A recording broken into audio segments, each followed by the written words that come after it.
Thank you very much. It's a real pleasure to be here. I have to say that it's a lovely place and it's a wonderful meeting. And I want to thank the organizers and my dear friend Vasilis Kotsis for making me part of this great event. Indeed, today I'm going to talk about high-density lipoprotein, and I will just share with you some ideas showing that HDL is not just an irrelevant bystander, as has been suggested in the recent past years, but it's rather a critical player that should be taken into deep consideration. So if we think a little bit and we look at the data and we look at what we know so far, I think that we will be very glad to conclude that high-density lipoprotein contributes to what we know as residual cardiovascular risk, and managing high-density lipoprotein has a very significant benefit to the health of our patient. Cardiovascular risk, residual cardiovascular risk is something that we have to take into consideration. It is a fact, it is there, and we cannot just ignore it. We know that in the last, let's say, 20, 30 years, the pharmacological and medical community focused on lowering LDL cholesterol as a main strategy for treating cardiovascular disease. But we know that this LDL lowering, no matter how low it is associated with cardiovascular risk, with additional cardiovascular risk. So you do help a number of patients to avoid the consequences of a heart attack. But at the same time, there is a good number of people who, despite the lowering of LDL cholesterol, even if they achieve their target, they will not be able to avoid a second or a third cardiovascular event. And we know that this number now ranks between, let's say, 25 to 35%. I would say 1 in 3 patients who are meeting their targets eventually will also at risk for developing a new cardiovascular event. So I think this is something that we do need to have take into consideration. So if we really look at the sources of cardiovascular risk, we will see that and this is the atherosberg, as taking it from the iceberg. So we focus on cholesterol, and we focus on managing hypertension, as we heard very nicely from Professor Makaritsis earlier, right before me. But at the same time, there's a number of other factors that also contribute to atherosclerosis. So we know Lp(a), diabetes. Professor Hadjiangelakis, as a specialist in diabetes, knows very well how this relates to atherosclerosis, triglycerides, thrombosis, inflammation, obesity, but also high-density lipoprotein is there and contributes to the development of residual cardiovascular risk. Studies, and mainly the Framingham Heart Study, which is the longest study running currently on Earth on assessing residual cardiovascular risk, has identified high-density lipoprotein as a good lipoprotein. In other words, the higher the level of HDL cholesterol up to a certain point relates inversely to risk of developing coronary heart disease. Of course, nowadays we know that this curve is a U-shaped curve, so there is an optimal range of, let's say, between 40 to 70 milligrams per deciliter. So you don't want to be below 40 milligrams per deciliter, and you don't want to be over 70 milligrams per deciliter. It's a U-shaped curve, and I'm going to discuss this a bit further in this presentation. But we know that the very low levels of HDL cholesterol, they're not good for cardiovascular risk. So, and this has been proven by a number also of preclinical studies. So it was a Framingham Heart study, numerous other epidemiological studies who came to confirm the results of the Framingham Heart study, and a number of preclinical studies. So preclinical studies in mice, in rabbits, in you name it, even primates, and they all showed that very low levels of HDL cholesterol are not good for cardiovascular health. So there has been an effort the past, I would say, 10, 15 years of developing medicines that will treat very low HDL cholesterol levels. One category is the CETP inhibitors. Most of them fail. Anacetrapib didn't fail, but didn't further proceed into clinical practice. And just for those who don't remember what CETP is an enzyme that facilitates the maturation of HDL. And if you inhibit that enzyme, you can really increase the levels of HDL cholesterol because you prevent catabolism. Of course, you don't want to inhibit it too much, because if you inhibit it too much, then that can be a problem, as the trials have already shown us. And as I said, not all of these CETP inhibitors failed, but again, none of them finally reached the clinical practice. Another strategy was the A1 Milano. The A1 Milano, a natural recombinant ApoA1 protein that is found in a secluded population in Limona sul Garda in near Milan. And these people seem to have enjoyed a heart disease-free life. So this is something that was proposed to reach clinical practice. Unfortunately, we haven't heard the last few years where this project is going. The other strategy was ApoA1 mimetic peptides that mimic ApoA1 and raise HDL cholesterol. These, again, didn't seem to reach finally the clinic, because there are some concerns about the safety of these medicines. There were some small molecules like RVX-208, which are inducers of ApoA1 expression. They increase HDL cholesterol levels. Again, there were some concerns about safety. We have reconstituted HDL particles, which can be used can be transfused into the patient and increase artificially HDL cholesterol. And we also have the CSL 112, which is a successor of CSL 111, which promotes reverse cholesterol reflux and all the good properties that HDL may have. And finally, the other strategy that has been proposed was the transfusion. You take HDL from somebody who has a low cardiovascular risk, and you transfuse it into somebody who has a high cardiovascular risk. All these were strategies which in small clinical trials were very beautiful. And this is the paradox, as I call it, in the pharmacology of HDL. So you look at it in small clinical trials, beautiful results. Protection, almost 100%, everybody's protected, etc. You go to large clinical trials, then all of a sudden, the results, they don't look very good.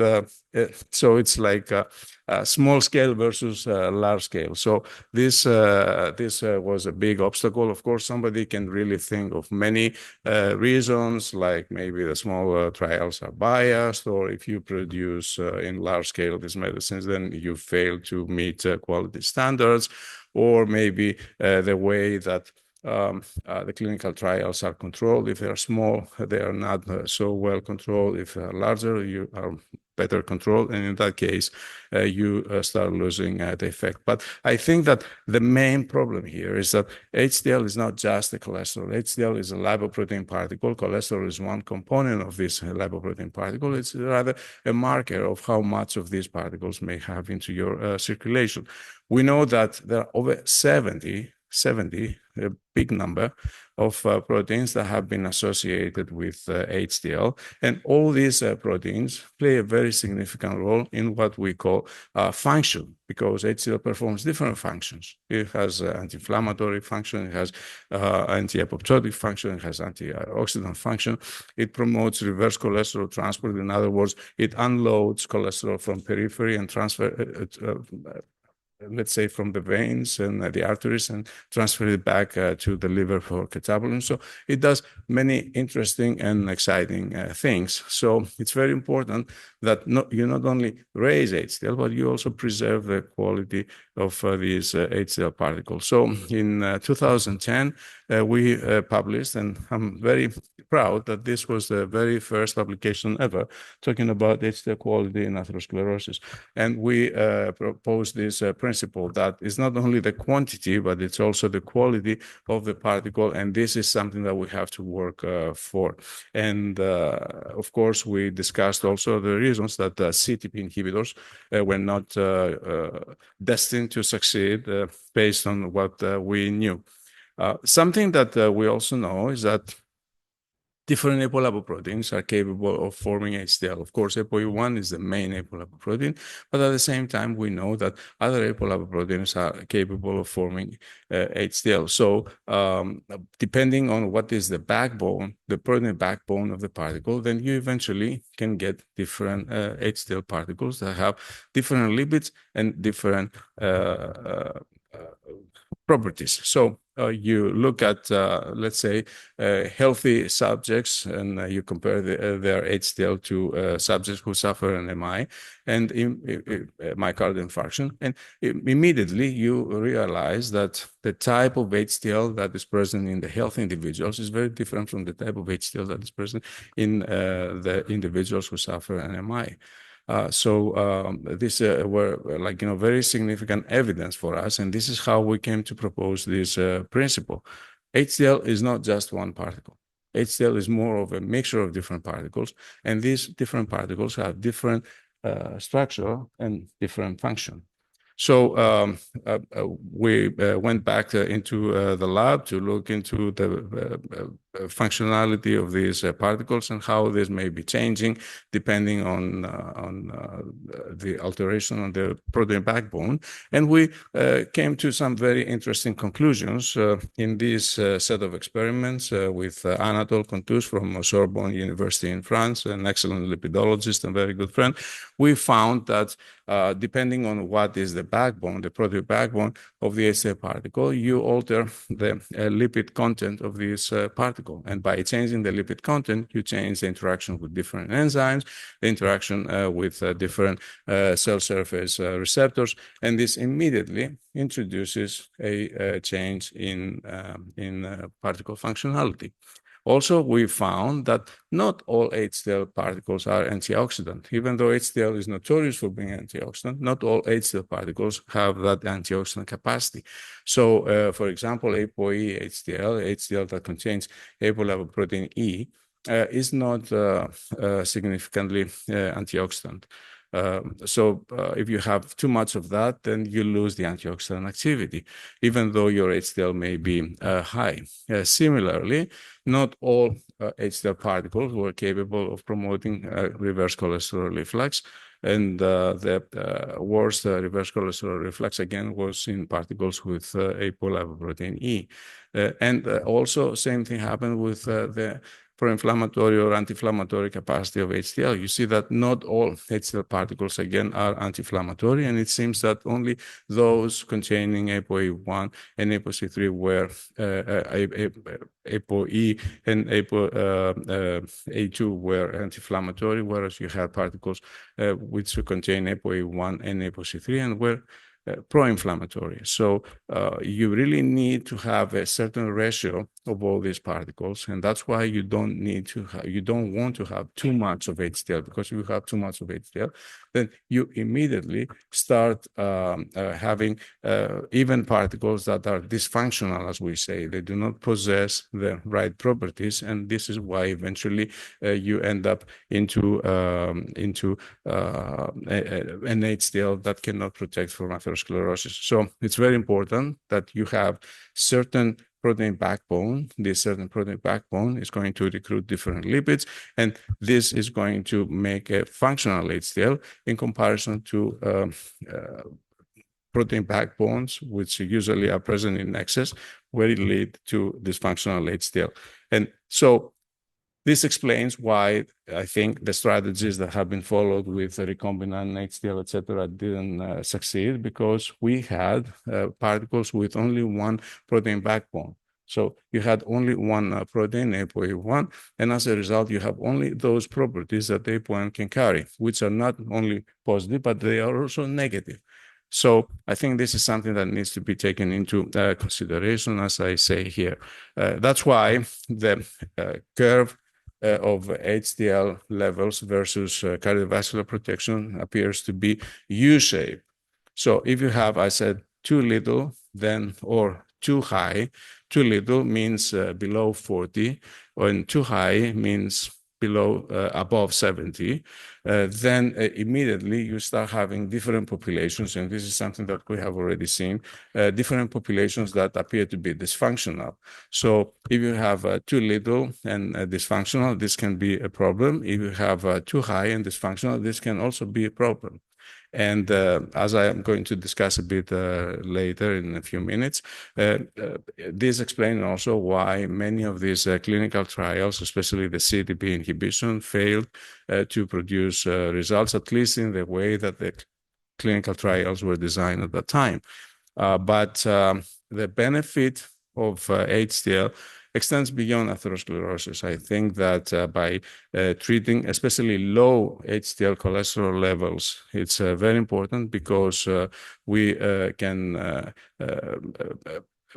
help patients avoid many other conditions, and including morbid obesity as well as diabetes. We know that in what we call metabolic syndrome, low HDL cholesterol is associated with visceral fat and insulin resistance. And at this here, I'm just going to remind you that we have two types of fat in our adipose tissue. We have the white adipose tissue, which is made for storing, and we have the brown adipose tissue, which is mainly made for burning. So the brown adipose tissue is so-called the good adipose tissue, because it's going to burn all the lipids. White adipose tissue is the bad adipose tissue, which is going to store lipids. And it's desirable, I would say, to help white adipose tissue acquire properties of brown adipose tissue. So you want to make white adipose tissue, you want to stimulate white adipose tissue to start burning lipids the same way that brown adipose tissue do. And this is a strategy that has been investigated currently for pharmacological agents to correct morbid obesity.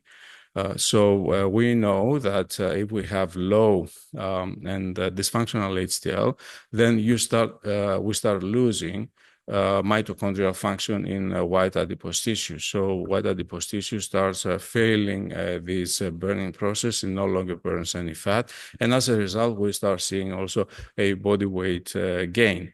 And so it appears that if you have low HDL cholesterol levels, you not only are at risk of developing coronary heart disease, but also there is an increased propensity towards increased body fat. And at the same time, it appears that dysfunctional HDL is associated also with diabetes.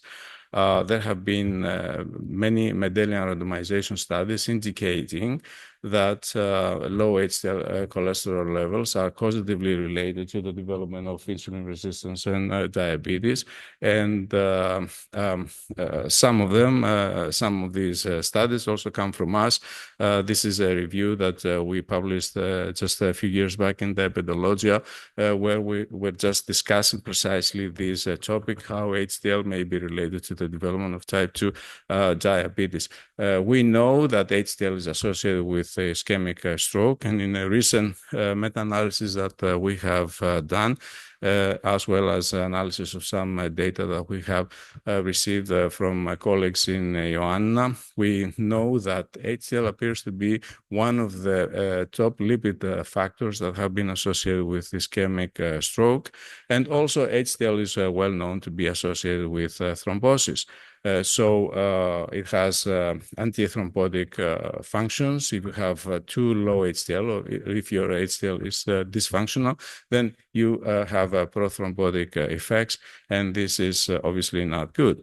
So it is very important that we make these marriage work.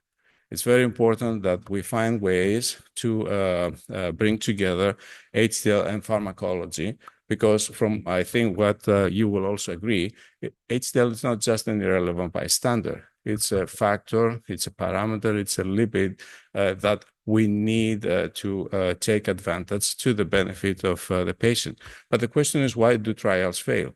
This is the main question that everybody asks. So I think that the trials failed because they were badly designed.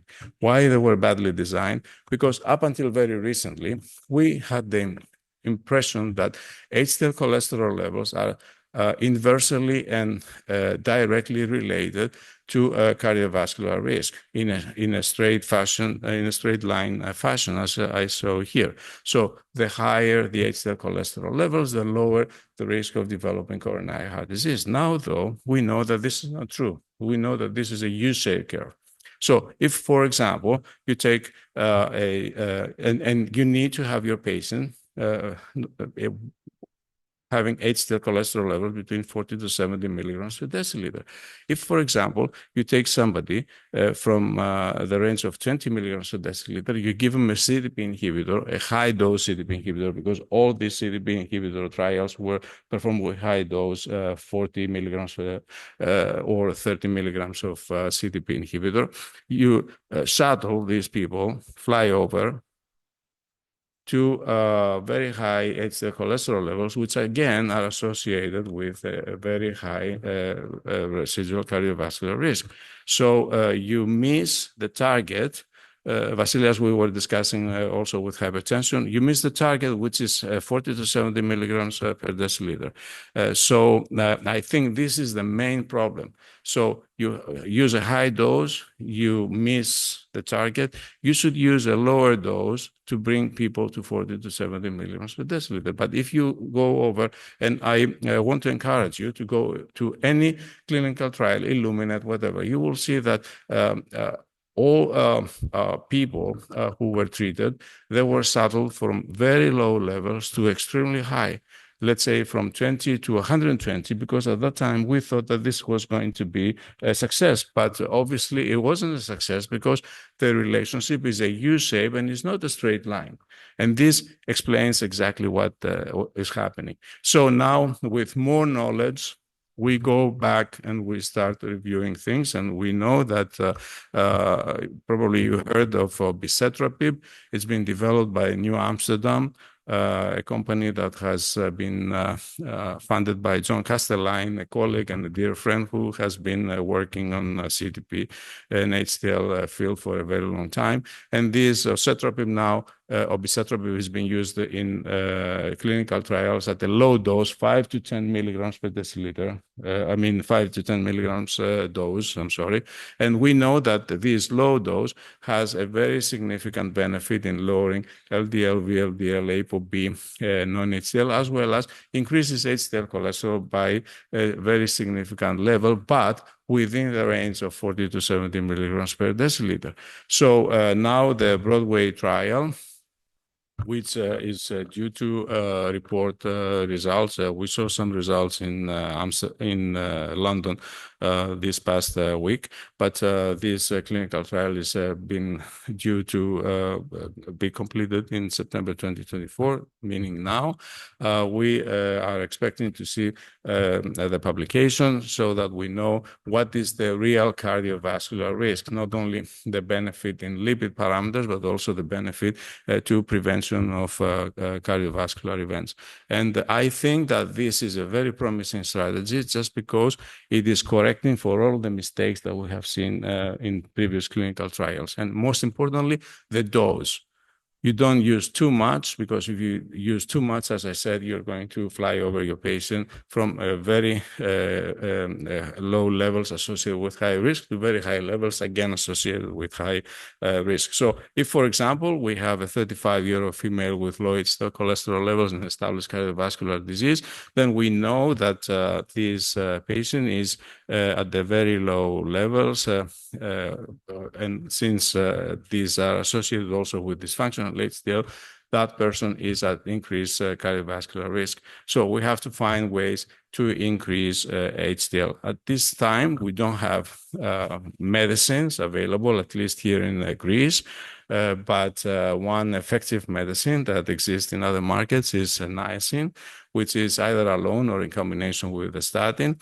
Luckily soon, and I guess either this week or next week, omega-3, the IP, Vascepa, will be available in the market. We know that Vascepa lowers triglycerides, but at the same time, we know that it has a significant also effect in increasing HDL cholesterol levels.